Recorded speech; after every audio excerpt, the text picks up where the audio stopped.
धा उपरांत मोठ्या आवाजांतल्या संगीत बंदीच्या विरोधात वेन्झीन मुखेलमंत्र्याक बरयल्लें पत्र हो राजकीय स्टंट आशिल्ल्याचो आरोप भौशीक बांदकाम मंत्री निलेश काब्रालान केला.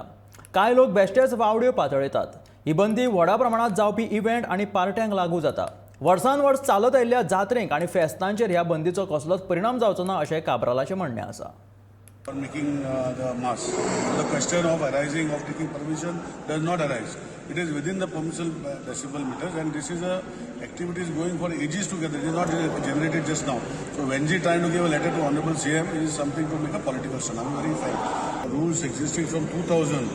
2000 आणि 2022 साली 22 वर्सांत खंयची एक्टिविटी चर्चीची हो जे जात्रेचे बंद जाल्ल्यो आसा. सेंटिमेंट्स आसा ते आसाच. My message is very clear. I have also kept a meeting on Thursday with AG, with the collectors, with the concerned people, where directions will be given that religious activities which are connected centuries together, and due to the church activities not today, when sound was invented, from then microphones have been used, then there are decibel points are within the system. So there is no question of this, and High Court is not monitoring these activities. High Court is monitoring activities which are, which are limited. So those are being monitored, and that they will monitor, the collectors will monitor, which they will do their job.